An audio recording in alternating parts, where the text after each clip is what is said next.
Hello అండి, welcome to SS వంటలు and పూజలు.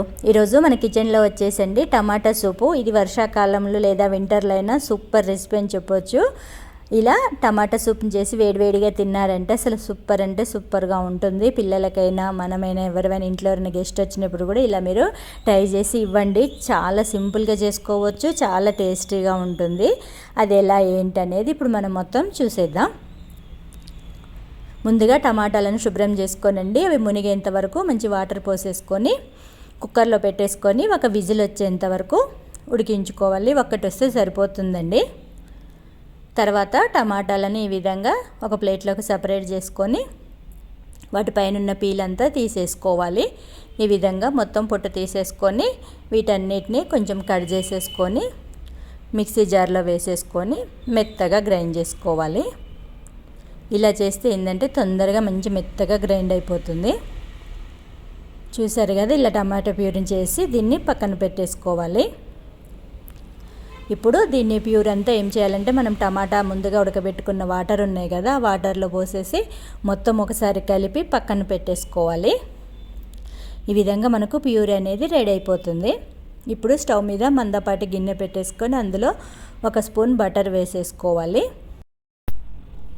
ఇది హీట్ అయ్యాక ఇందులో ఒక చిన్న పచ్చిమిర్చి ముక్క చీల్చి వేసేసేయండి. తర్వాత ఒక 7-8 వెల్లుల్లి రెబ్బలు సన్నగా తరిగి వేసేసుకోండి.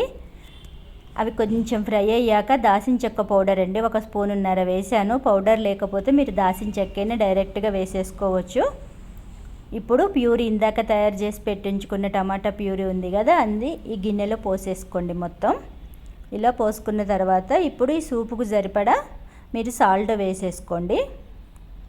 ఇలా ఒకసారి కలిపి దీన్ని ఇప్పుడు మూత పెట్టేసి సిమ్లో కొంచెం మరగనివ్వండి. ఇది మరిగే లోపు మనం వేరే గిన్నెలో ఒక గిన్నె తీసుకొని అందులో ఒక 3 స్పూన్ల కార్న్ఫ్లోర్ పిండి అండి, ఇది మొక్కజొన్న పిండి. ఇందులో కొంచెం కొంచెం వాటర్ పోసుకుంటూ ఉండలు లేకుండా కలిపి పెట్టేసుకోవాలి.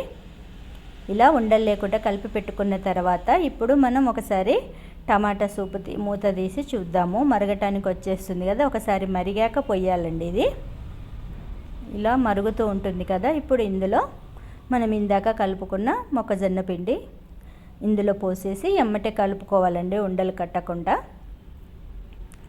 ఇలా వెంటనే కలుపుకుంటూ చిక్కదనం చూసేసుకోండి.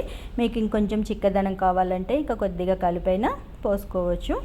మనం తాగేదాన్ని బట్టి మీరు ఒకసారి ఉప్పు కూడా చెక్ చేసుకున్నారంటే మనకు ఈ విధంగా ఒక 10 నిమిషాలు మరిగితే టమాటా సూప్ రెడీ అయిపోయినట్టే. చూశారు కదా, న్యాచురల్గా ఏ కలర్స్ వేయకుండా న్యాచురల్గా ఎంత టేస్టీగా ఈజీగా చేసుకోవచ్చు అండి. ఇంతే అండి. మీకు నచ్చిందండి వీడియో? నచ్చితే ఒక లైక్ చేయండి, షేర్ చేయండి, సబ్స్క్రైబ్ చేసుకోండి. ఇలాంటి మంచి మంచి వీడియో కోసం చూస్తూనే ఉండండి ఎస్ఎస్ వంటలు అండ్ పూజలు. చివర్లో మిరియాల పొడి కావాలనుకున్న వాళ్ళు ఈ విధంగా వేసేసి బ్రెడ్ ముక్కలు వేసేసి సర్వ్ చేస్తే వేడివేడి టమాటా సూప్ రెడీ అయిపోతుంది. Okay friends, thank you for watching.